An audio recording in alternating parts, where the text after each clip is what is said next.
Hail Metal Nation, it is time for another metal promo review where we take metal promos that have been sent to us and we read them and then we decide how many ears we will be dedicating to said item being promoed.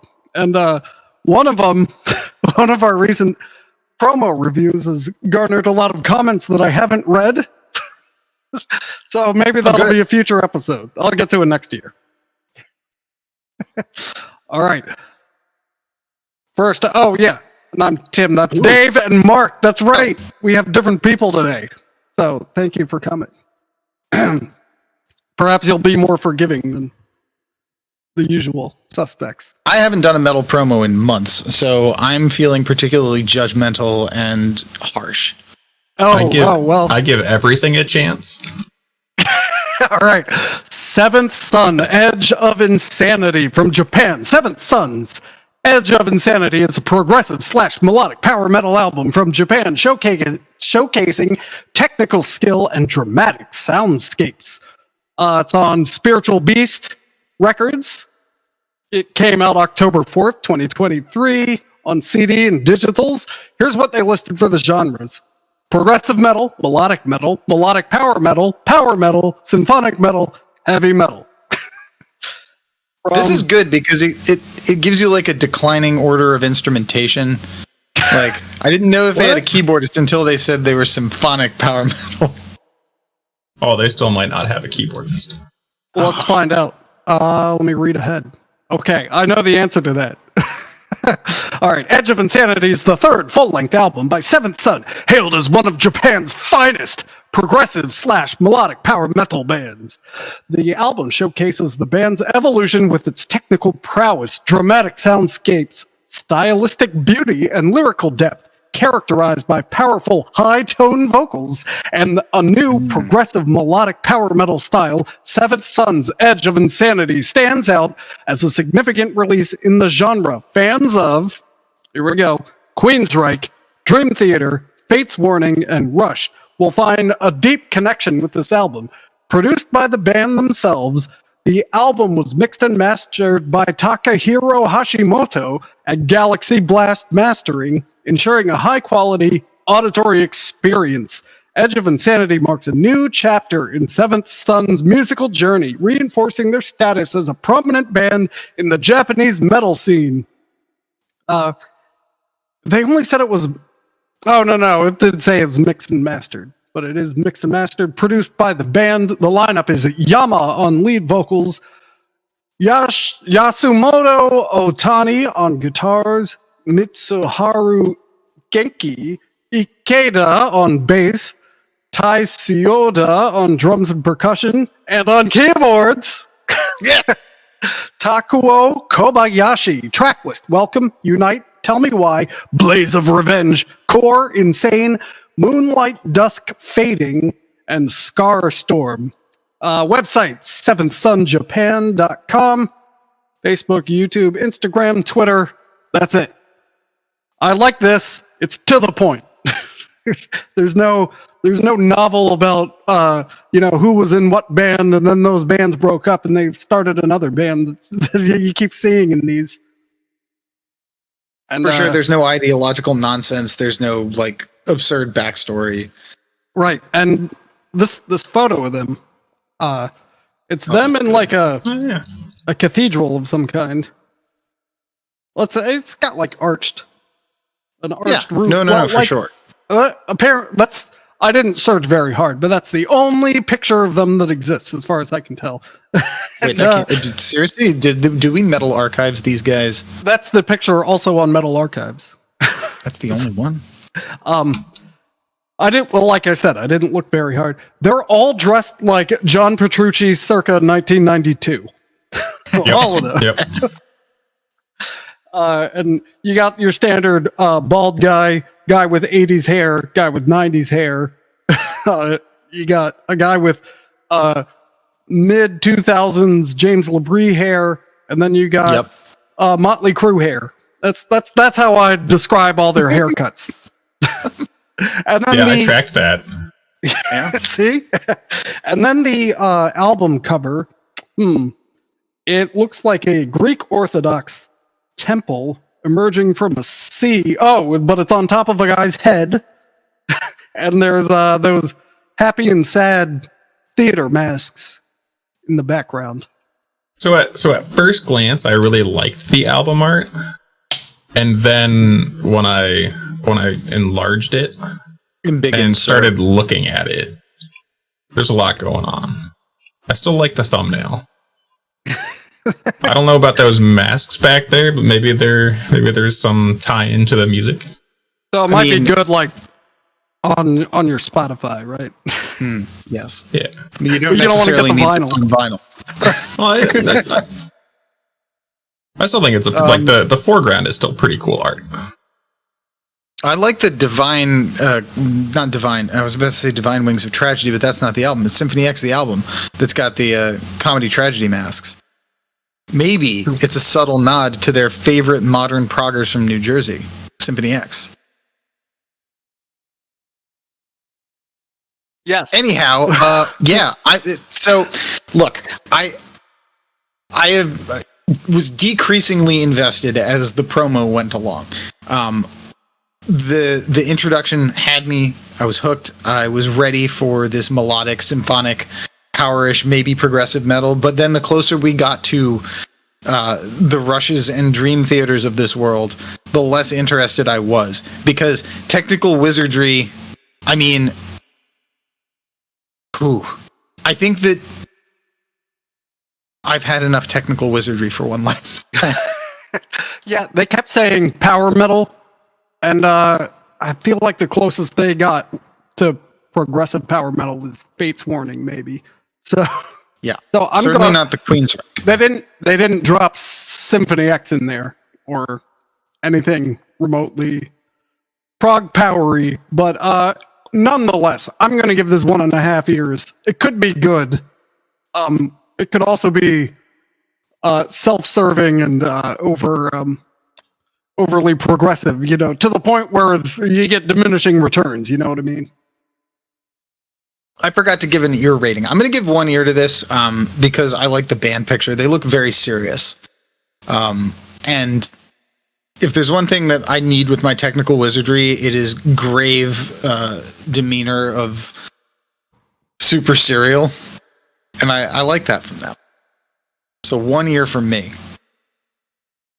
Yeah, I'm going to give this a 1.5. It sounds like it's power, maybe proggy power metal by people who love power proggy metal. And the band photo looks good. They put work into the artwork. They're probably not going to let their keyboard player do as much as Jordan Rudess does these days. So I think there's potential. I would definitely listen to it. Nice. All right, next. December release. SAHHAR. All right, now, you know the symbol for Planck's constant, which is the H with the little on it? That's how they spell it. So it's S-A, Planck's constant A-R. The album is L-Imlaika. It's black metal from Malta. So SAHHAR's black single, metal. Yes, black metal. SAHHAR's single L-Imlaika explores Maltese mythology with haunting black metal, entirely crafted by Marton Sahar Saliba in Malta. Digital only, self-released, out December 8th, 2023, black metal from Malta. Wow, that's Friday. L-Imlaika. Well, Friday as of recording. We'll see if this goes up before it comes out. It's a single. Wow, that was Friday. Maltese black metal. I'll let it the right day. And that was a few Fridays ago. Black metal artist SAHHAR. This track delves into the lore of the Maltese archipelago. Archipelago. I can never say that on the first try. Archipelago. Exploring the archipelagic era. exploring the story of an obscure mythological character known as the Little/Young Queen of the New Year. The song narrates the journey of an old mage who seeks out this enigmatic figure deep within the earth, offering her a narcissus flower, a customary gesture, and in return, he receives the gift of arcane knowledge. The track is a lyrical exploration into this lesser-known myth, crafted in a rare language and set to the backdrop of haunting mid-tempo black metal. It forms part of a larger concept album that further explores this theme. SAHHAR, responsible for all aspects of the single, including instrumentals, vocals, programming, mixing, mastering, and artwork design, has created this piece at Terror Sound Studio, which he owns and operates. El Imlaika is an intriguing offering for fans of the genre, particularly those who appreciate bands like Inquisition. Yeah. Oh man, there's a capital H with an extra bar. So, recording info, all instrumentals, vocals, programming, mixing, mastering, artwork, design done by Martin SAHHAR Saliba at Terrier. It says Terrier Sound. Oh! It is. Nice. It is Terrier Sound, not Terror Sound. Terrier Sound Studio. Hamrun, Malta. For some reason, they have a lineup under that and a track list, but it's a single.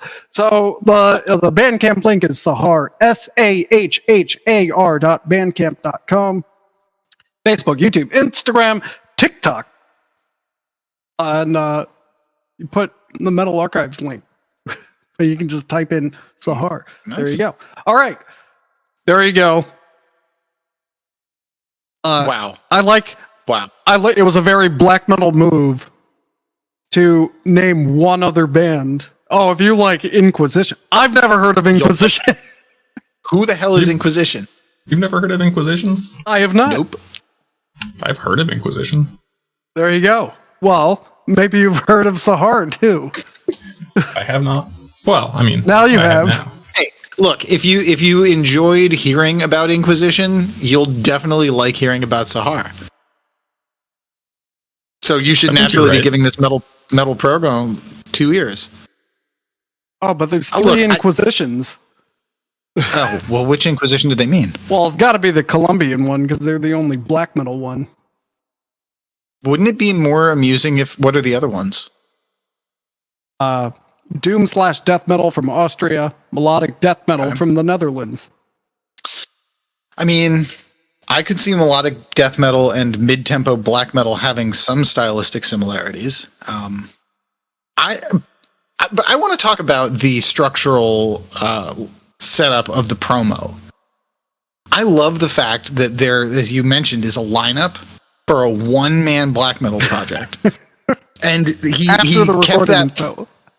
Right, after it's been made very, very clear that this is a one-man project where they're doing not only all of the musical content, but all of the promotion and art and etc. But then carried that through by giving us a track list for a single. Like, thematically, that cohesion in the promo, I really respect that. Oh, you know what? We did not talk about the artwork. So this artwork is... got to be this figure, the mythological character in a cave, right? And she's holding some light. I guess that's the archaic knowledge, right? And it's lighting the interior of this cave, but the band logo kind of like melts into the cave. It's very well done.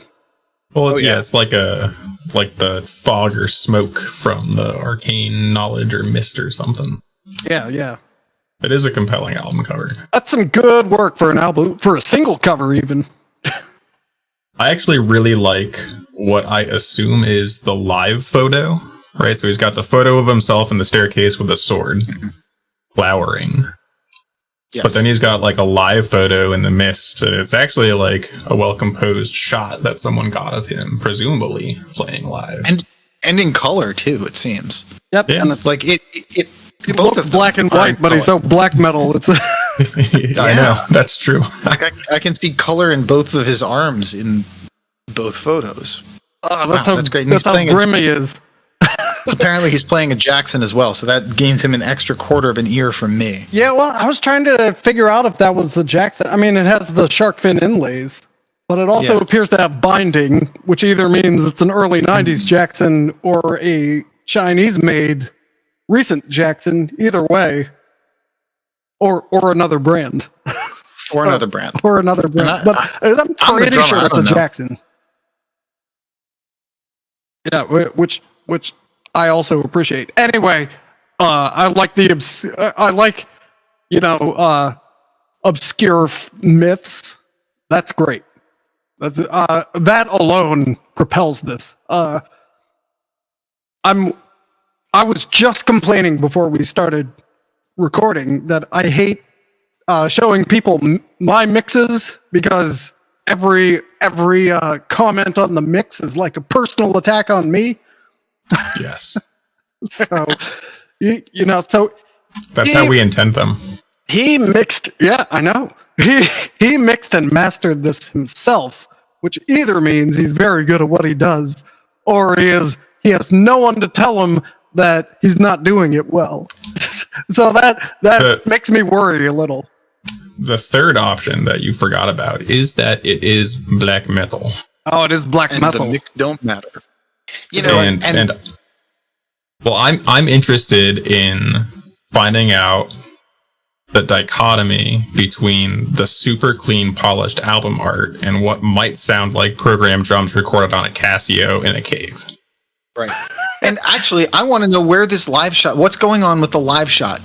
Who is playing the other instruments, or is it just guitar and programming? Also, he might not be playing the guitar and he's not singing into the mic. So it's a live shot where he's potentially doing nothing. Just glowering, which is awesome. I can't see fingers.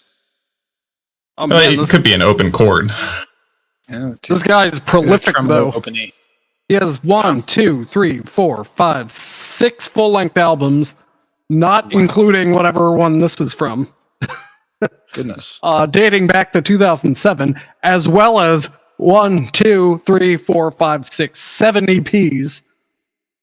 Wow. That's because he has no one to tell him he doesn't have to clear any ideas but past anyone else. I think his press kit makes him stand out enough that I'd give him an ear. And then see if the black metal differentiates itself from other one-man projects. Yeah, the themes on Metal Archives are black magic and war on Christianity. That is very on brand for black metal. Yes. And I have to say that... And he's releasing around Christmas. Appropriately timed. But mid-tempo black metal has such promise. Like, when it's done well, it's amazing. And I don't know, I just get the impression from this guy that he knows what's up with mid-tempo black metal. Yeah. Like, he doesn't look overly extreme in these photos. He just, can probably chug along at 100 BPM. It could even be on the doomy side, which I'd really be into. I'm just thinking late Ulver's first album period and Agalok. That's what I want from this. So I'm trying not to get first album. Yeah, because they changed styles from track to track in those first couple records. Yeah, well, I'm all in. I feel like I'm throwing 1.5 years out all over the place, but I'm going to do it again. 1.5 years. I'm curious. I'm going to match that. I think an year and a half from me, just like that. Headphone mostly on. Yeah, it's going to be an ear for me. I've listened to a lot of one-man black metal projects this year. Yeah, well, you'll notice, long-time listeners know that I stopped reviewing one-man black metal projects because they're for a while it was 90% of the promos, but I saw Malta, so I took a chance on this one. So we'll find out. All right, last one. Out now. XENOCRACY. Impermanence. Sorry. Melodic death metal from Austria. From Cavalt and Chaos Productions. XENOCRACY's album Impermanence merges melodic death metal with philosophical themes on life's transience, featuring rich narratives and sustainable packaging. I'll just let that sit there. As a theme? It's very cattle decapitation of them. Release date December 1st, 2023. Digital and CD melodic death metal. Austria. Impermanence is an album by Austrian melodic death metal band XENOCRACY, released through Kvalton Chaos Productions. The album represents a philosophical exploration of human existence, suffering, and the ephemeral nature of life, and the packaging, I guess. Each of the 12 tracks on the album presents a narrative rich in literary and cultural references, such as Vanitas, influenced by German Baroque poetry, and Fireflies, inspired by a Japanese war film. The structure of Impermanence reflects its thematic concept, with overture and reprise, symbolizing the cyclical nature of existence. Produced with an environmentally conscious approach, the CD comes in a digisleeve format with an 8-page booklet, enhancing the listening experience with visual storytelling. The album, featuring additional artists like Alex Zila and Esther Hu, is produced and mixed by Giannini Pizzicato and mastered by Pizzicato and Zila. Impermanence is a compelling journey for fans of scar symmetry, At the Gates, and soil work, blending heavy melodic soundscapes with profound thematic content. Lineup: Luca, lead guitars, rhythm guitars, vocals, bass. What are the other guys doing? Fabian, rhythm guitars and bass. They have 2 rhythm guitarists who also play bass. Christoph on drums, and Giannini Pizzicato. Hey, wait a minute. Isn't that who did it? Yeah, it was produced and mixed by the vocalist / pianoist. Pianoist? That works. Piano. Tracklist: Overture, Circle Pit, Nice. War, Hope for Peace, Vanitas, Solitude, Einsamkeit, Fireflies, Ephemeral, At the Gates, Veil of Death, and reprise, whatever. Recording info: all songs and lyrics written by XENOCRACY, featuring Alex Zila on Fireflies and Esther Hu on Ephemeral. Produced and mixed by Giannini Pizzicato. Mastered by Giannini Pizzicato and Alex Zylla, Zylla. Bandcamp is Kavalt und Chaos with a K, productions.bandcamp.com. And I guess you have to dig around there. Facebook, YouTube, Instagram, and website. All right. We need to talk about many of these images here. First and foremost, and I'm going to be the one with the hot take tonight. At the risk of sounding xenocrassophobic, they say they're Austrian a lot of times, but they all have Italian names.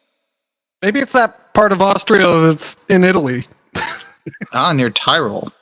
Yes, I imagine that's it. They're probably very, very, very southern, central, western Austrians. I can answer this if you talk for a while. Oh, damn it, I can't. They didn't put in their location other than Austria. Unreal. Where have they played gigs? That'll be an answer for sure. That'll take me a minute. Reverse image search that stage. Right, because I think this segues nicely into what Tim was attempting to talk about, which is how fucking old am I? Because they look like they're 12. Yeah, okay. This looks like Burning Shadows live at Wheaton High School. Yeah. Like they really in one of these pictures appear to be playing in front of a curtain on an auditorium stage in like a high school or a gymnasium, if you will, for you Austrians out there.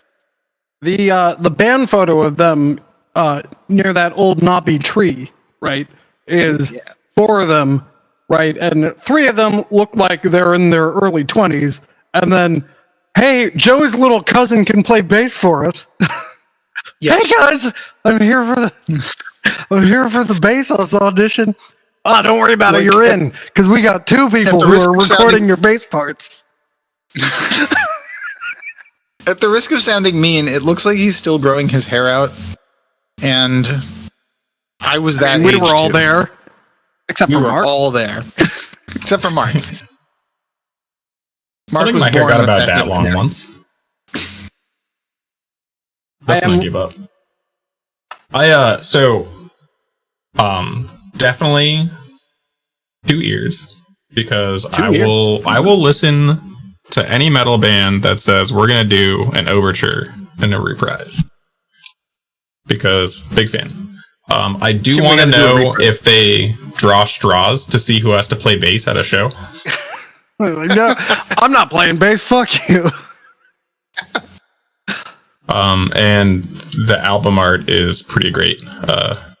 Looks almost like a Mors Principium, whatever that band is, album that I bought. But yeah, it's got like a death or you know your standard metal cloaked figure with a raven upon his shoulder, with his hand resting on a dying tree, and there's an old piano there for some reason. The skies are a piano there. Naturally, the man who orchestrated, recorded, played the piano, and produced the album is the pianist, Giannini Pizzicati. Wow. I didn't even notice the piano. I was just staring at the it looks like fiery Cracky Rocks moon. a little bit. All right, well, Dave, I know you're going to give it more than a quarter of an ear, because that is the Jackson King V he's playing in that photo. I believe the other one is an LTD V. I'm not positive though. The LTD offset Rhodes. They have headstocks going in both directions. That's what's important. I see this. Oh yeah, one's a reverse headstock. I can't tell if that makes it more or less satisfying. I'll have to listen to the album to find out. All right, well, no, I like this. It looks good. There's enough Jacksons. I can't see the drummer, but like, you know, what are you going to do there? And the melodic death metal akin to Scar Symmetry and At the Gates, whom they must really like, having named a song after them, appeals to me. I like both of those bands. So I'm going to give this one an ear and a half.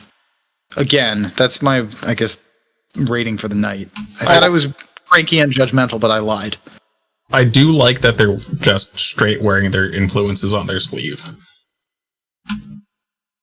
Yes. Also, you can see a little bit of the drummer in the photo. He's more to the right than you think, right behind that guy. I can see like part of his face, but like I can't see the drums. What cymbals is he playing? How many toms does he have? That is unknown. You can't tell. How many ears was that, Mark? It's 2 years. 2 whole years. My goodness. Perfect score. Wow. Yeah. Scar Symmetry, At the Gates, Soilwork. I only like one of those bands. True. I actually don't like any of those bands. But. Wow. But, wow. They did Slaughter of the Soul, man. I'm going with just one ear. This could be great, but it also could be, you know, if you told me these guys were from like Potomac, Maryland, I'd be like, oh, one of their dads is rich, you know, and bought them all this stuff and paid for artwork. So, you know, maybe I'm just worried they're from the rich part of Austria and put out a crap album. But, you know, prove me wrong with my one ear listening to it, because it could be good. Yeah. All right. That's it. If you disagree with anything we said, you know, write to us at you're wrong at podcastthemdown.com.